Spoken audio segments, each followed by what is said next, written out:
नमस्कार दोस्तों, आशा करता हूँ सब अच्छे होंगे।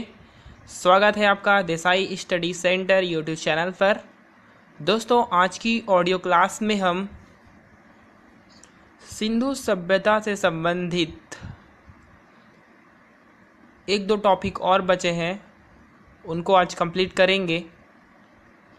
दोस्तों, सबसे पहले जो सिंधु सभ्यता का आर्थिक जीवन है, इसके बारे में चर्चा करते हैं। देखिए, सिंधु सभ्यता का आर्थिक जीवन दो पक्षों अर्थात कृषि और व्यापार पर आधारित था। व्यापार भी दो प्रकार के होते थे, पहला आंतरिक व्यापार, दूसरा बाह्य व्यापार।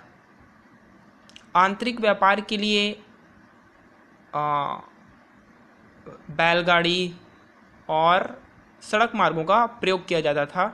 वहीं बाह्य व्यापार के लिए नदियों का और समुद्री मार्ग का प्रयोग किया जाता था। दोस्तों, बाह्य व्यापार में जो देश थे जिसके साथ सिंधु सभ्यता के लोग व्यापार करते थे, उनमें फारस की खाड़ी, मध्य एशिया, बहरीन द्वीप,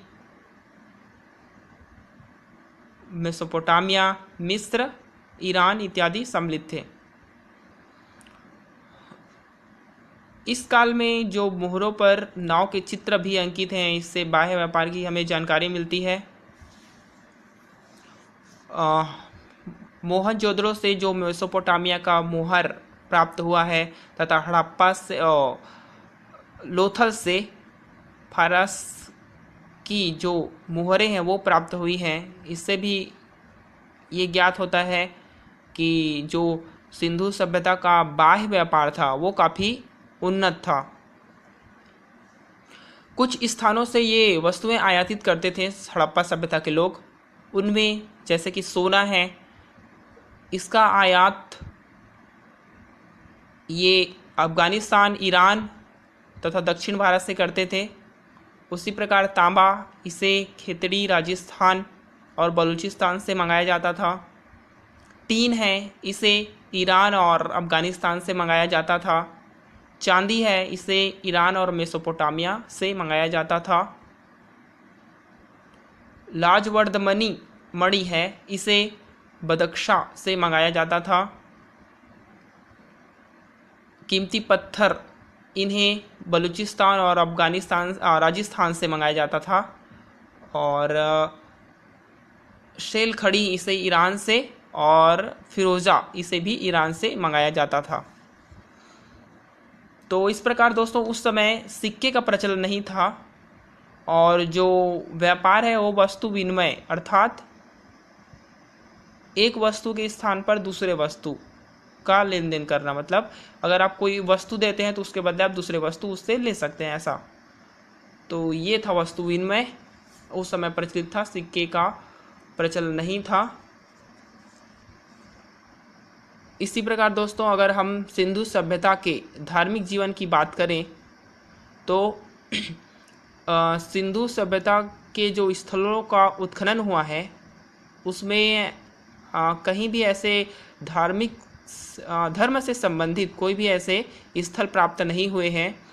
इसके लिए हमें मूर्तियों, मोहरों और जो अन्य पुरावशेष प्राप्त हुए हैं उन्हीं पर निर्भर रहना पड़ता है और उनसे ही अनुमान लगाना पड़ता है कि सिंधु सभ्यता के लोगों का धर्म कैसा था। दोस्तों, सबसे पहले जो मोहनजोदड़ो में विशाल स्नानागार प्राप्त हुआ है, वह धार्मिक अनुष्ठान के लिए, स्नान तथा सूर्य पूजा के लिए उपयोग में आता था। और जो हड़प्पा से एक मूर्ति मिली है, मातृदेवी की मीड़ मूर्ति, जिसके गर्भ से एक पौधा निकलता दिखाया गया है उसमें, और इसे मातृदेवी या उर्वरा की देवी कहा गया है। मातृदेवी अथवा उर्वरा की देवी कहा गया है। इसी प्रकार दोस्तों, मोहनजोदड़ो से जो एक मुहर प्राप्त हुई है जिसमें एक योगी पद्मासन की मुद्रा में बैठे हुए हैं और उनके दाएं साइड यानी कि राइट साइड चीता और हाथी तथा बाएं साइड यानी कि लेफ्ट साइड भैंसा और गैंडा इनके चित्र बने हुए हैं और इसी को ही शैव धर्म का सबसे प्राचीनतम साक्ष्य या फिर भगवान शिव का आदि रूप माना गया है। और स्पेशली जॉन मार्शल जी ने इसे भगवान शिव से ही संबंधित किया है। तो ये कुछ साक्ष्य हैं और या कुछ मुहरों पर बलि के भी साक्ष्य मिलते हैं। वृक्षों की, सर्पों की और पशु पक्षियों तथा नदियों की आदि की उस समय के लोग पूजा करते थे। सूर्य पूजा का भी प्रमाण मिलता है तथा लिंग पूजा के भी कुछ स्थानों से साक्ष्य मिलते हैं। तो इस प्रकार दोस्तों सिंधु सभ्यता का धर्म इस प्रकार था। अगला टॉपिक है दोस्तों सिंधु सभ्यता का पतन। तो इस संबंध में दोस्तों बहुत सारे विद्वानों ने अपने अपने मत दिए हैं। किसी एक कारण का इस सिंधु सभ्यता के पतन में योगदान रहा ऐसा प्रतीत नहीं होता। जैसा कि हमने पहले की ऑडियो लेक्चर क्लास में चर्चा किया है कि जो सिंधु सभ्यता का काल है वो 3 कालखंडों में विभाजित था, यानी कि पूर्व हड़प्पा काल, परिपक्व हड़प्पा काल और उत्तर हड़प्पा काल। इस प्रकार अगर हम विचार करें तो यह निष्कर्ष निकलता है कि जो सिंधु सभ्यता का पतन है वो अचानक ना होकर स्टेप बाय स्टेप, यानी कि धीरे धीरे हुआ होगा। तो इस संबंध में आइए देखते हैं, कुछ विद्वानों ने अपने अपने मत दिए हैं। तो जो सबसे पहला मत है वो है दोस्तों आर्यों के द्वारा आक्रमण से, यानी कि आर्यों के आक्रमण से सिंधु सभ्यता का पतन हुआ। इस मत के समर्थक हैं गार्डन चाइल्ड और मार्टिवर व्हीलर। ये 2 विद्वान इस मत के समर्थक हैं। दूसरा है दोस्तों नदियों द्वारा मार्ग परिवर्तन से। जो नदियाँ थीं सिंधु सभ्यता कालीन, वैसे भी जो सिंधु सभ्यता के नगर थे वो ज़्यादातर नदियों के किनारे ही विकसित हुए थे।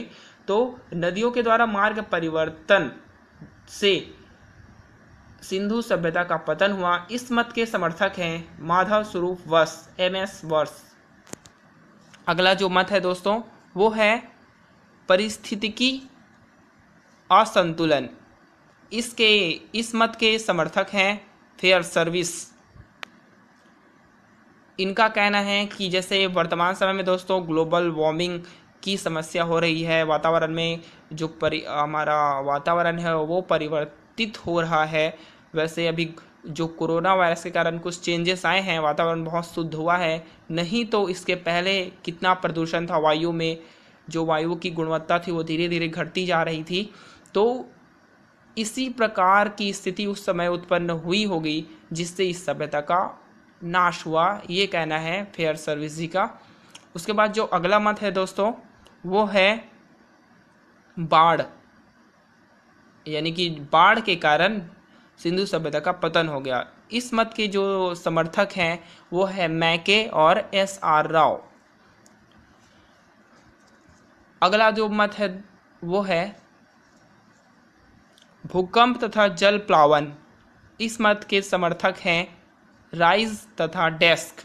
ये 2 विद्वान हैं, इतिहासकार हैं। इन्होंने बताया है, वैज्ञानिक है सॉरी, इन्होंने उस स्थल में वैज्ञानिक परीक्षण करके ये तथ्य निकाले हैं कि उस काल में भूकंप अथवा जल प्लावन जैसी स्थिति उत्पन्न हुई होगी जिससे इस सभ्यता का विनाश हो गया। अगला जो मत है दोस्तों वो है घग्गर नदी का सूख जाना। इस मत के समर्थक हैं DP अग्रवाल। इनका कहना है कि जो घग्गर नदी है वो सूख गई होगी जिससे जो तीसरी राजधानी है, जिसे आज प्रोफेसर दशरथ शर्मा ने सिंधु सभ्यता की तीसरी राजधानी यानी कालीबंगा कहा है। कालीबंगा घग्गर नदी के किनारे स्थित था। तो इस पर प्रभाव पड़ा होगा और इससे संबंधित और भी नगरों पर, क्योंकि दोस्तों जो सिंधु सभ्यता के नगर थे वो आपस में एक दूसरे से जुड़े थे, चाहे वो व्यापार की दृष्टि से हो या फिर अन्य औद्योगिक और अन्य संसाधनों की दृष्टि से भी एक दूसरे पर निर्भर थे। दोस्तों, जो अगला मत है वो है आगस्टाइल्स जी का। इनका कहना है कि वर्षा की कमी के कारण सिंधु सभ्यता का पतन हुआ।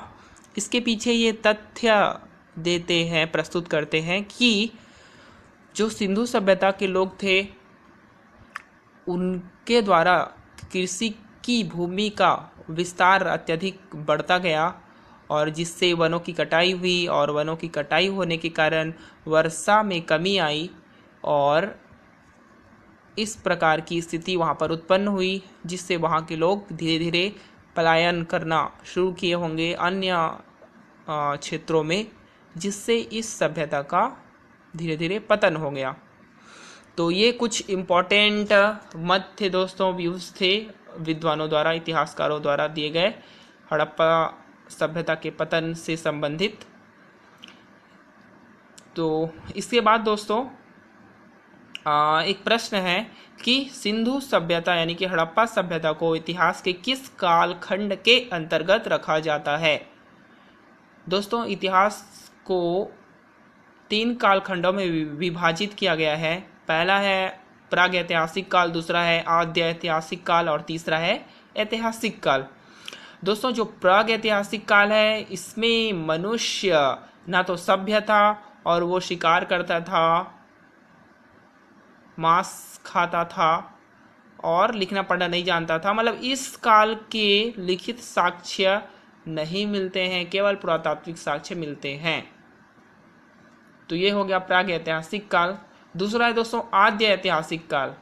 इस काल के हमें लिखित साक्ष्य भी मिलते हैं और पुरातात्विक साक्ष्य भी मिलते हैं, परंतु लिखित साक्ष्यों को हम नहीं पढ़ सके हैं अब तक। जो मुहर मिली है दोस्तों, यानी कि इसका उदाहरण हम देते हैं सिंधु सभ्यता।